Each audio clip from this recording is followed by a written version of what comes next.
시청자 여러분 안녕하세요. 머니월러가 연말을 맞아서 산업연구원과 함께 4차례에 걸쳐서 내년 산업별 전망하는 시간 가져보겠습니다. 오늘 첫 순서로 우리 주력 산업들 전체적으로 살펴보겠습니다. 산업연구원 박상수 연구위원 모셨습니다. 어서 오십시오. 예, 반갑습니다.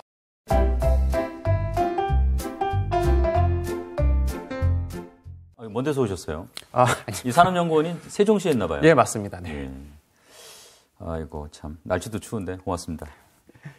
우선 산업연구원에서 주력 산업은 어떤 방식으로 분류를 하십니까? 네, 저희가 총 13대 업종을 이제 선택을 해서 주력 산업으로 저희가 선정을 하고 있고요. 예.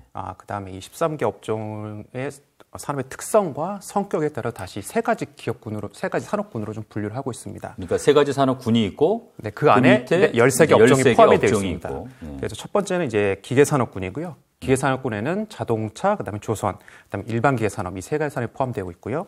그다음에 소재산업군에서는 철강, 예. 정유, 그다음에 석유화학, 섬유 그리고 이렇게 네 가지 산업이 포함되어 있고 마지막으로 IT 신산업군에서는 정보통신기, 가전, 반도체, 디스플레이, 2차 전지, 바이오 산업이 포함되어 있습니다. 네. 그렇게 13개군요. 네. 이제 올해 간단하게 정리하고 내년 가겠습니다. 이제 우리 경제 구조상 사실은 수출이 참 중요하지 않습니까? 맞습니다. 네. 13대 주력 산업 올해 수출 어땠습니까? 2022년 13대 주력산업 수출은 전형적인 이제 상고하저의 모습을 좀 보이고 있습니다. 예. 네, 올해 상반기까지 이제 13대 주력산업 수출을 보면 전년, 그러니까 2021년 상반기 대비 18%의 높은 이제 좀 증가세를 유지했는데요. 네, 하반기 들어서면서 이제 올해 2월에 발발한 이제 우크라이나 사태가 좀 장기화되고 있고, 그다음에 주요국에서 이제 강력한 통화 긴축, 예. 정책이 이제 지속되고 있고 그에 따른 이제 공급망 불안이 지속되면서 이에 따른 대여건이 불확실성이 좀 심화되고 있습니다. 그에 따라서 올해 하반기에는 전년 동기 대비 1.3% 좀 감소로 전환해가지고요. 연간 전체적으로는 아마 올해 작년 대비 약 7.7% 증가에 그칠 것으로 지금 좀 추정되고 있습니다. 13대 업종으로 좀 살펴보면은 자동차, 그다음에 정유, 그다음에 2차 전지를 제외한 모든 산업의 수출이 하반기에 좀 감소세로 좀 돌아섰는데요. 기계산업군과 소재산업군, 신산업군 모두 전년 대비 수출 증가폭은 크게 지금 줄어드는 모습입니다. 특히 이제 우리나라 제조 수출을 견인했던 반도체가 이제 상반기까지는 이제 역대 최고 실적을 기록하면서 아마 수출을 좀 견인했는데 올 7월부터 성장세가 꺾였습니다. 그리고 8월 이후에는 감소세로 돌아서면서 반도체 자체만으로도 올해 하반기에는 전년 동기비 아마 13.9% 큰 폭의 좀 감소를 기록할 것으로 예상되면서요. 전반적인 수출은 아마 좀 둔화되거나 아마 감소될 것으로 예상이 되고 있습니다. 주요 이제 산업군로 좀 살펴보면은 먼저 이제 기계산업군에서는 자동차와 일반 기계는 아마 올해에도 증가세가 좀 지속될 것으로 예상되고 있지만 조선은 이제 코로나 기간 동안 수주가 많이 좀 떨어졌습니다. 이에 대한 수주 절벽의 영향으로 아마 올해는 전년 대비 21.6% 큰 폭의 좀 감소를 기록할 것으로 예상이 되면서 기계산업군 전체로는 아마 2.4% 소폭 증가에 그칠 것으로 좀 전망이 되고 있고요. 소재산업군의 경우에는 하반기 이제 수입 수요가 좀 감소하고 그다음에 수출 단가도 점진적으로 좀 안정세를 보이면서 작년에는 이제 전년 대비 46% 큰 폭으로 증가를 했는데 올해는 아마 그것보다 좀 절반 수준이나 20.4% 정도 증가할 것으로 전망이 되고 있고요. 마지막으로 IT 신산업군 수출은 하반기 이제 글로벌 수요가 좀 부진이 좀 심화되고 있고 그런 영향으로 이제 2차 전지를 제외한 이제 모든 업종이 감소로 전환되면서 전년에 IT 신산업군은 24.5% 큰 폭으로 증가를 했습니다. 하지만 아마 올해는 증가폭이 크게 축소돼 가지고 아마 2.8% 증가에 그칠 것으로 지금 추정되고 있습니다. 이 내수는 상식적으로 좀 생각했을 때 올해 아주 좋기는 어려웠을 것 같아요. 네, 그렇게 내수가 좋아질 여건이 하반기부터 이렇게 많이 없었기 때문에 특히 이제 올해 하반기부터는 인플레이션, 그다음에 금리 인상, 그다음에 환율 상승 등의 어떤 대내 여건이 크게 좀 악화되면서 저희 13대 업종 중에서는 섬유와 그다음에 반도체, 그다음에 2차 전지, 바이오 헬스 이 4개 산업을 제외한 대부분의 산업의 내수가 2021년 대비해서 감소로 전환돼서 전반적으로 내수 둔화세가 좀 가시화되고 있는 모습입니다. 업종별로 좀 설명을 드리면 먼저 이제 기계산업군 같은 경우는 자동차는 이제 상반기 이제 공급 부족에 따른 실적 악화가 좀 심화되고 있었고요. 그다음에 조선은 방금 제가 뭐 수출에서 말씀드렸지만 코로나 기간 동안 인수 물량이 좀 크게 좀 감소하고, 그다음에 일반 기계는 하반기 들어서면서 설비 투자 많이 부진해진 모습입니다. 그러다 보니까는 기계산업군 전체적으로 내수는 아마 전년 대비 감소할 것으로 예상이 되고 있고요. 소재 산업군에서는 이제 섬유를 제외한 나머지 산업에서 생산 차질이 좀 발생하고, 그다음에 이제 수요 산업이 좀 수요가 둔화되면서 작년에는 증가를 했지만 올해는 모두 이제 감소세로 좀 전환될 것으로 전망이 되고 있습니다. 그렇군요. 네, 그리고 IT 신산업군 내수 같은 경우는 뭐 전반적인 경기 부진이 좀 이어지고 있고, 그다음에 또 물가 상승이 좀 가속화되면서 정보통신기기, 가전, 디스플레이는 감소하지만 반면 이제 반도체는 아무래도 좀 올해까지 내수가 좀 괜찮을 것 같고요. 그다음에 2차 전지, 바이오헬스 등도 아마 이제 두 자릿수 증가를 기록할 것 같습니다. 특히 뭐 2차 전지는 아마 정체 수요가 뭐 우리나라뿐만 아니라 전 세계적으로 크게 좀 이제 뭐 호조세를 보이면서 내수도 좋을 것 같고, 바이오헬스 같은 경우도 이제 코로나 좀 진정세가 됐지만 그래도 이제 뭐 백신 접종 이런 것들은 좀 이제 장려를 하고 있기 때문에 바이오헬스 등도 아마 내수는 좀 크게 좀 증가할 것으로 좀 내다보고 있습니다. 이게 이제 수출하고 내수가 전반적으로 동반해서 만약에 부진했다. 네. 뭐 그러면 당연히 뭐 생산은 좀 줄었겠군요. 네, 뭐 그럴 수밖에 없습니다. 생산이 어차피 내수와 수출에 기반해서 그러니까요. 이렇게 결정이 되기 때문에 앞서 말씀드렸지만 수출도 이제 하반기에 좀 감소세로 전환됐고, 그 다음에 내수도 이제 크게 둔화되다 보니까는 생산도 이제 아마 업종 중에서는 뭐 2차 전지하고 바이오헬스 이 두 개 업종을 제외한 모든 산업에서 올해는 아마 2021년에 비해서 좀 증가세가 둔화할 것으로 예상되고 있고요. 특히 이제 뭐 조선이라든가 일반 기계, 그리고 철강, 섬유, 가전, 디스플레이 등은 작년에는 좀 증가를 했습니다. 하지만 올해 생산은 아마 감소로 전환될 것으로 지금 전망되고 있습니다. 먼저 이제 기계산업군부터 좀 설명을 드리면, 자동차 생산은 상반기에 부진했습니다. 왜냐하면 이제 코로나 기간 동안 계속 이제 누적된 수요 때문에 공급이 정체돼 있고, 반도체 수급 문제도 아직 좀 여파가 있다 보니까는 상반기에 부진했지만은 올해 이제 3분기 이후부터는 이제 반도체 이제 그 공급 좀 문제가 풀렸어요. 다소 좀 해소되고, 그 다음에 이제 코로나 기간 동안 누적된 수요가 어느 정도 좀 소진되면서 하반기 생산은 전년 동기 대비 15.7% 이제 큰 폭으로 증가를 해서 올해 전체적으로 봤을 때는 아마 2021년 대비 6.4% 증가할 것으로 자동차는 좀 생각되고 있습니다. 하지만 나머지 조선은 뭐 계속 말씀을 드리지만 코로나19로 인한 2020년 수주절벽에 영향이 있고, 그리고 일반 기계는 아마 제조업 경기가 이제 하반기부터 부진하다 보니까는 그런 어떤 내수 부진의 영향으로 전년에는 두 산업 다 모두가 증가했지만은 올해는 아마 감소로 아마 돌아설 것으로 전망이 되고 있습니다. 계속해서 이제 소재 산업군을 보면은 정유화학, 그다음에 석유화학 산업을 제외한 철강과 섬유 생산은 이제 공급 차질과 그다음에 수요 둔화로 생산 감소세가 좀 예상되고 있고요. 마지막으로 IT 신산업군에서는 2차 전지와 바이오헬스의 생산은 좀 양호한 흐름을 좀 이어갈 것으로 좀 예상이 되지만, 그의 나머지 산업들은 이제 국내의 수요 둔화로 증가폭이 축소되거나 아니면 이제 감소할 것으로 전망이 되고 있습니다. 철강은 뭐 잘 아시겠지만 올해 하반기에 이제 그 태풍 피해가 좀 있었지 않습니까? 그에 대한 이제 복구 작업이 진행되고 있어서 아무래도 좀 생산은 좀 차질이 좀 있을 수밖에 없을 것 같고요. 그다음에 2차 전지는 뭐 전기차 수요가 확대되고 있고, 그다음에 ESS 수요도 뭐 확대가 되고 있기 때문에 이에 대한 수요 대응 차원에서 아마 생산이 증가할 것으로 예상이 되고, 바이오헬스 같은 경우는 이제 백신 완제품 생산이 좀 증가하면서 올해 생산은 그래도 좀 이제 양호한 흐름을 이어갈 것으로 좀 예상이 되고 있습니다. 이제 수출 내수 부진에 비해서, 그런데 이게 수입 증가세는 좀 이어지고 있는 것 같아요. 증가 폭은 뭐 좀 줄고 있는 거죠? 예, 맞습니다. 특히 수입은 올해 상반기까지 이제 국제 유가가 되게 높았고, 그에 따른 원자재 가격이 이제 높은 수준을 유지하다 보니까는 이제 물량보다는 이제 단가 요인이 좀 영향을 많이 받아서 전년 동기비 17.4% 이제 높은 수준을 지속했는데요.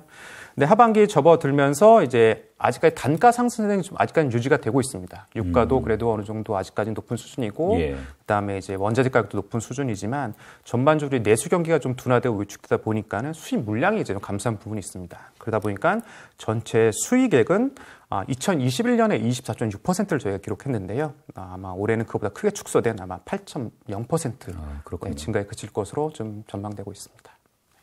자, 이제 뭐 지금부터 본격적으로 이제 오늘 본 주제죠. 내년 좀 전망해 보겠습니다. 네.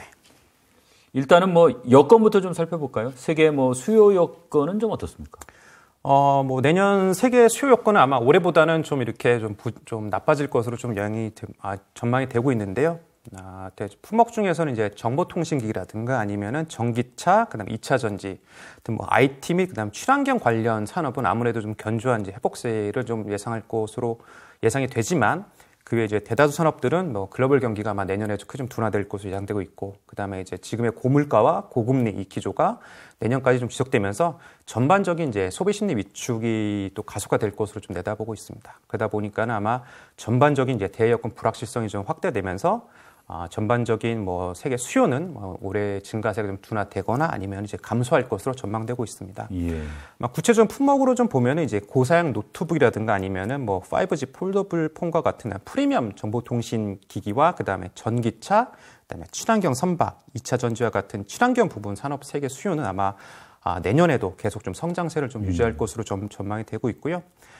그럼에도 불구하고 아마 내년 경제 성장률이 아마 올해보다는 좀 하락할 것으로 좀 전망이 되고 있고, 전반적으로 금융시장도 좀 불안하고 있고, 그다음에 주요국의 긴축 재정을 계속 유지하고 있고, 그에 따른 소비 심리 또한 크게 위축되면서 이런 부정적인 요건이 아무래도 좀 내년 세계 수요를 좀 제약하는 요인으로 좀 크게 작용해서 전반적인 세계 수요는 아마 위축될 것으로 저희는 좀 전망하고 있습니다. 예, 저희가 좀 오늘 좀 이제 어려운 얘기를 하고 있고 네. 내용이 좀 우리 시청자 여러분 보시기에 좀 딱딱할 수는 있습니다.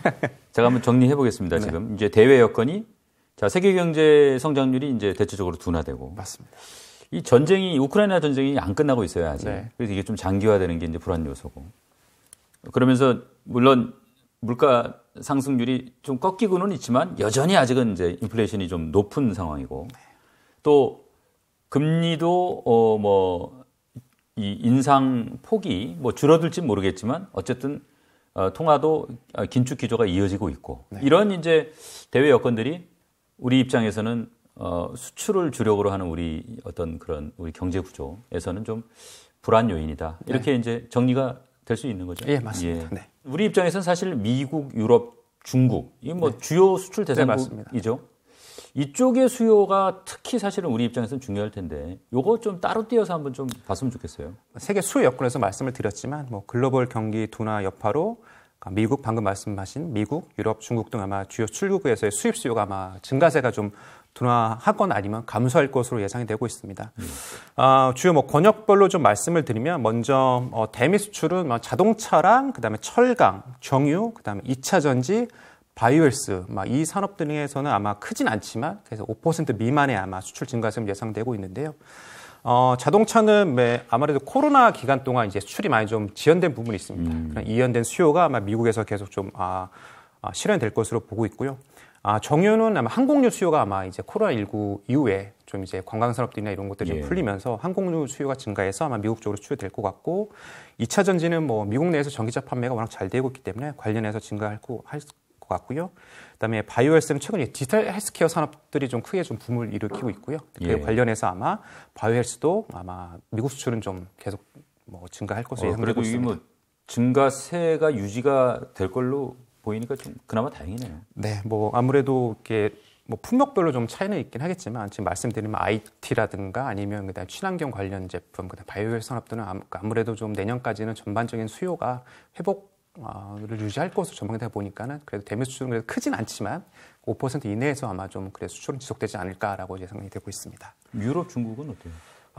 반면 유럽과 중국은 그렇게 좀 긍정적으로 보고 있지는 않습니다. 예. 유럽은 잘 아시겠지만 뭐 러시아, 우크라이나 전쟁이 지금 이렇게 좀 장기화되고 있고, 그다음 최근에는 유럽 지역의 이제 에너지 수급 불확실성 문제도 지금 심화되고 있고, 그러다 보니까 아마 유럽 시장은 올해도 수요가 좀 부진했는데 아마 내년에도 좀 계속 부진할 것으로 좀 예상이 되고 있고요.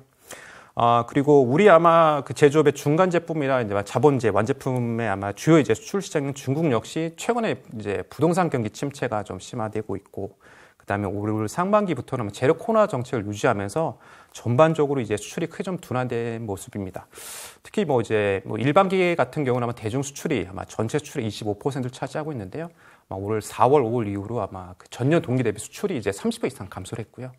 이 기조가 아마 지금까지 유지되고 있기 때문에 아마 내년 대중 수출은 아마 뭐 기계뿐만 아니라 아마 모든 산업에서 좀 크게 좀 회복하기는 쉽지 않을 그럴 것으로 전망되고 있습니다. 이게 사실은 뭐 미중 또 유럽, 중국 이 일종의 뭐 약간 패권 다툼 이런 것도 좀 겹쳐서 사실은 이게 뭐 하루 이틀에 끝날 문제가 아닐 수도 맞습니다. 있겠어요. 보니까 우리도 뭔가 이제 활로를 좀 찾아야 되긴 될 것 같은데 이 13개 주력 업종 기업들이 사실은 뭐 다 글로벌 기업들이 그렇죠? 많지 않습니까? 그래서 다들 이제 해외에서 생산하고 생산도 병행하고 있을 텐데 이 해외 생산 전망은 지금 어떻게 되고 있습니까? 뭐 해외 생산은 이게 산업별, 국가별로는 다소 좀 차이가 있습니다. 예. 하지만 전반적으로 보면은 앞으로 글로벌 수요가 이제 세계 수요가 좀 회복될 것으로 예상되는 품목이라든가 아니면은 어떤 지역이나 국가 내에서 성장이 기대되는 이런 국가들 중심으로 해외 생산이 확대되거나 아니면 해외 생산 투자가 아마 지속될 것으로 좀 예상이 되고 있는데요. 주요 산업별로 보면은 뭐 자동차는 내년에 이제 뭐 반도체 부품 공급망이 일부 정상화되고 있고, 그다음에 코로나 기간 동안 이제 수출을 못했던 그런 수출분들이 이제 해외 생산을 통해서 이제 좀 보급이 돼야 되기 때문에 이런 이연 수요 충족을 위해서 대부분의 해외 생산 공장 가동률은 크게 좀 상승할 것으로 예상됩니다. 하지만 뭐 지금 경제제를 받고 있는 뭐 러시아라든가 아니면은 유럽 지역, 특히 뭐 체코라든가 슬로바키아, 튀르키예에 있는 뭐 저희 현지 자동차 이제 현지 생산 공장의 생산량은 아무래도 좀 하락할 것으로 좀 예상이 됩니다. 반면 조선 같은 경우는 이제 코로나 이후에 이제 그리고 물동량이 크게 증가하면서 2020년 하반기부터 2020년 초반에 수주량이 크게 좀 증가를 했습니다. 올해 정말 수주 많이 했죠. 예. 그래서 아마 이 수주된 물량이 내년에는 이제 뭐 이제 생산이 완료되고 수출이 돼야 되기 때문에 국내 이제 생산 기지뿐만 아니라 아마 중국 블록 공장 생산도 이제 좀 크게 증가할 것으로 예상되고요. 이 밖에 뭐 가전이라든가 정보통신기기는 국내 생산보다는 해외 생산 시스템이 좀 이제 구축이 되어 있기 때문에 뭐 베트남이라든가 말레이시아 현지 공장의 생산은 아무래도 양호할 것으로 보고 있고, 반도체는 미국 현지 생산, 그다음에 디스플레이는 중국 광저우 공장의 현지 생산이 지속될 것 같고, 2차 전지도 이제 그 전기차 수요에 대응해서 미국 현지 생산이 아무래도 뭐 내년에도 좀 양호하게 증가할 것으로 지금 전망됩니다. 예. 국내 여건도 좀 살펴보겠습니다. 국내 수요 여건부터 좀 전망 좀 해볼까요? 네, 뭐 내년 아마 저희 14대 주력산업 내수 여건을 좀 살펴보면은 전반적으로 이제 뭐 우리나라뿐만 아니라 전 세계적으로 경제 성장률이 좀 저하되는 부분이 있고, 지금의 이제 고물가, 그다음에 높은 이제 고금리 기조가 내년까지 연장되고, 그다음에 이러다 보니까 전반적으로 수요 사업이 좀 부진한 면이 있습니다. 예. 그래서 이런 긍정적인 요인보다는 아마 부정적인 요인이 우세해서 전반적인 내수 여건은 올해보다 아마 좀 더 악화될 가능성이 좀 높지 않을까 좀 생각이 되고 있습니다. 뭐 주요 품목별로 좀 설명을 드리면, 뭐 자동차 같은 경우는 이제 2023년에도 이제 누적된 이연 수요가 충분할 것으로 전망이 되지만, 이제 하반기에는 이제 이 수요가 어느 정도 좀 소진이 되고, 그다음에 지금의 이제 고금리 기조가 아마 내년 하반기까지 이어진다면 이게 소비의 부담으로 좀 이어지기 때문에 아마 내년 하반기 자동차 내수 여건은 좀 올해보다는 위축되지 않을까라고 좀 생각이 되고 있고요. 그다음에 소재 산업군의 철강 수요는 아마 부정적 여건이 아마 계속 좀 지속될 것으로 보이고 있습니다. 하지만 내년 하반기에 이제 미국 금리 조절이 어떻게 되느냐에 따라서 이제 아마 수요 여건은 다소 좀 개선될 여지가 있는 것으로 좀 저희가 내다보고 있고요.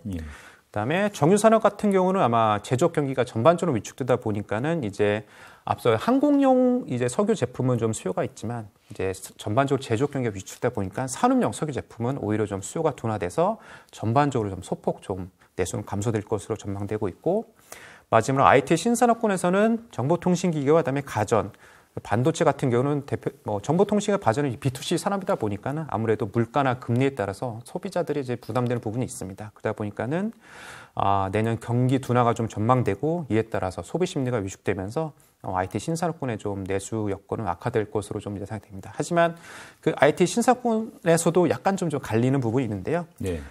뭐 정보통신 가전은 좀 내수가 좀 둔화될 것 같지만, 2차 전지는 이제 국내 전기차 생산 판매에 맞춰서 전반적으로 이제 내수는 좀 양호할 것으로 좀 기대가 되고 있고, 바이오스 산업 같은 경우는 뭐 국가 차원에서 이제 예방 접종 무료 지원 사업이 내년에 계속 확대될 것으로 보이고 있고, 그다음에 이제 뭐 삶의 질 개선을 위한 일단 백신이라든 의약품 이런 수요가 이제 내년 좀 증가하면서 바이오스의 내수 여건은 그래도 좀 비교적으로 양호할 것으로 지금 내다보고 있습니다.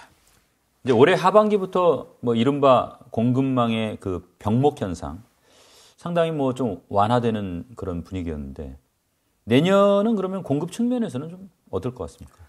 네, 전반적으로 봤을 때 내년 이제 국내 아마 뭐 제조업체 14일 축산의 공급 능력이 아마 될 것 같습니다. 예. 공급 능력은 아마 부품 수급이 이제 어느 정도 정상화되고 있고, 그 다음에 이제 대내외 이제 수요에 대응한 올해 뭐 생산 설비를 뭐 새롭게 뭐 증설하는 부분이 있었고, 그 다음에 또 가동률도 좀 상승하는 부분이 있어가지고 전반적으로 공급 능력은 좀 향상될 것으로 좀 기대되고 있습니다. 하지만 이제 앞서 뭐 가전이나 정보통신 같은 일부 산업에서는 이제 해외 생산이 좀 확대되고 있고. 그다음에 뭐 뒤에 설명 드리겠지만 아마 디스플레이는 이제 올레드가 좀 뜨고 있지만 LCD가 좀 계속 좀 감축되는 부분이 있습니다. 이에 대한 어떤 제품 구조 변화로 해당 품목에 대한 국내 공급 위축은 좀 공급은 다소 좀 위축될 것으로 좀 내다보고 있습니다.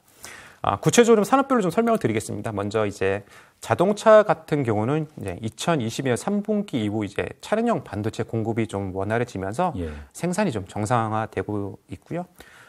조선은 아까 말씀드린 이제 코로나 이후에 이제 수주한 이런 그 물량들이 2023년과 2023년 이제 생산에 반영이 되기 때문에 이런 이제 생산에 증가한 공급 능력이 이제 확충이 좀 필요하지만 지금 조선산업의 가장 큰 문제는 아마 그 현장 인력 부족 문제입니다. 맞아요. 네, 아마 그래서 이 인력 부족 문제가 어쩌면 이제 공급 능력을 다소 좀 제약하지 않을까 하는 좀 우려되는 부분이 있고요. 그다음에 기계 산업 군의 이제 일반 기계 산업은 뭐 앞서 설명을 드렸지만 이제 내수하고 수출이 좀 감소하고 있고, 그다음에 이에 따라서 기업들도 아마 좀 생산 능력 차원에서 기존의 이제 설비를 유지 보수한다든가 아니면 효율 증대 차원의 어떤 이제 보수적으로 좀 설비 투자를 진행할 것으로 예상돼 가지고 그렇게 이제 뭐 공급 능력이 크게 뭐 올해보다 낮을 것으로 보이진 않습니다. 계속해서 이제 그 소재산업군의 정유, 석유, 화학은 올해 이제 관련 설비 신증설 투자가 좀 완료했고요. 관련해서 공정도 아마 개선된 부분이 있습니다. 그래서 아마 내년에는 뭐 이러한 것들을 바탕으로 공급 능력은 좀 개선되지 않을까 좀 전망이 되고 있고요. 그다음에 정보통신기기와 가전은 앞서 말씀드린 것처럼 이제 해외생 비중이 되게 높습니다. 그러다 보니까 아마 국내 공급 능력이 크게 이제 좀 제약을 받거나 제한을 받지는 않을 것으로 좀 내다보고 있습니다. 계속해서 이제 반도체 산을 보면은, 반도체 산업은 뭐, 전 세계 시장에서 이제 우리의 이제 글로벌 경쟁 우위 확보를 위해서 뭐 메모리 반도체뿐만 아니라 시스템 반도체, 이제 모두 이제 좀 공급 능력을 좀 이제 지속할 것으로 좀 예상을 하고 있고요. 디스플레이는 제가 뭐 방금 말씀드렸지만 올레드 시장은 계속 뜨고 있는데 지금 LCD는 뭐 중국 대비 가격 경쟁이 너무 안 되다 보니까는 계속 지금 뭐 사양산으로 가고 있고 그러다 보니까는 LCD 관련 아마 생산 설비를 계속 좀 축소를 하고 있습니다. 그래서 아마 LCD 분야의 공급 능력은 아마 계속 좀 줄어들 것으로 예상이 되고 있고요. 반면 2차 전지 같은 경우는 이제 원통형 배터리 공장을 새로 설립하고 관련 이제 생산 라인의 효율화를 좀 추진하면서 아마 2차 전지 공급 능력은 아마 내년에도 좀 크게 좀 나아질 것으로 좀 전망되고 있고, 마지막으로 이제 바이오헬스는 민간 기업 차원에서 설비 투자가 좀 계속 좀 늘어나고 있고, 또 정부 차원에서도 이제 규제 개선이라든가 금융 정책 자금 지원이 이루어지고 있어서 내년 바이오헬스 공급 능력도 아마 올해 대비 좀 크게 향상되지 않을까 이렇게 좀 전망되고 있습니다. 네. 그리고 반도체는 이제 코로나 기간 동안 엄청 이제 수요가 좀 늘어났거든요. 근데 내년에는 이제 이러한 뭐 수요 부분이 어느 정도 좀 해소가 되면서 이제 뭐 과다 수요라고 할까요? 이런 부분이 좀 줄어들고 있고, 이뿐만 아니라 이제 글로벌 경기도 좀 둔화되면서 아마 전반적으로 반도체 수요 산업 또한 아마 좀 부진할 것으로 좀 예상이 되다 보니까는 올해는 아마